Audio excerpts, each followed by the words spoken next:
దేవుడి సొంత ఇల్లుగా పిలువబడే ఆ రాష్ట్రం ఇప్పుడు తన అసలు గుర్తింపు చాటుకోబోతోంది. ఇప్పటివరకు మనం కేరళ అని పిలుచుకున్న ఆ రాష్ట్రం ఇకపై అధికారికంగా కేరళంగా మారనుంది. దశాబ్దాల కాలంగా పెండింగ్లో ఉన్న ఈ చారిత్రాత్మక ప్రతిపాదనకు కేంద్ర కేబినెట్ పచ్చజెండా ఊపింది. మలయాళీ ప్రజల ఆత్మగౌరవానికి, వారి సంస్కృతికి నిదర్శనంగా పిలిచే ఈ నిర్ణయం ఇప్పుడు దేశవ్యాప్తంగా హాట్ టాపిక్ అయింది.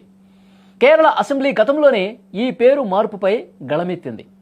ముఖ్యమంత్రి పినరయి విజయన్ నేతృత్వంలోని ప్రభుత్వం తమ రాష్ట్రం పేరును ప్రాచీన కాలం నుంచే మలయాళంలో కేరళం అని పిలిచేవారని గట్టిగా వాదించింది. అయితే ఇతర భాషల్లో మాత్రం దీన్ని కేరళగా వ్యవహరించడంపై అభ్యంతరం వ్యక్తం చేశారు. బ్రిటిష్ పాలకులు తమ ఉచ్చారణ సౌలభ్యం కోసం చేసిన మార్పులను ఇప్పుడు సరిదిద్దుతున్నామని ఆయన స్పష్టం చేశారు. చిత్రమైన విషయం ఏంటంటే, రాజకీయంగా విభేదించే భారతీయ జనతా పార్టీ కూడా ఈ విషయంలో విజయన్ ప్రభుత్వానికి పూర్తి మద్దతు ప్రకటించింది. రాష్ట్ర సంస్కృతిని ప్రతిబింబించే విధంగా పేరు ఉండాలని బీజేపీ రాష్ట్ర అధ్యక్షుడు రాజీవ్ చంద్రశేఖర్ కూడా మద్దతు తెలపటం ఇక్కడ విశేషం. నిజానికి ఒక రాష్ట్రం పేరు మార్చడం అనేది కేవలం బోర్డులు మార్చడం మాత్రమే కాదు. దీని వెనుక ఒక పెద్ద రాజ్యాంగ ప్రక్రియ కూడా ఉంటుంది. భారత రాజ్యాంగంలోని ఆర్టికల్ 3 ప్రకారం పార్లమెంటుకు ఒక రాష్ట్రం పేరును మార్చే పూర్తి అధికారం ఉంటుంది.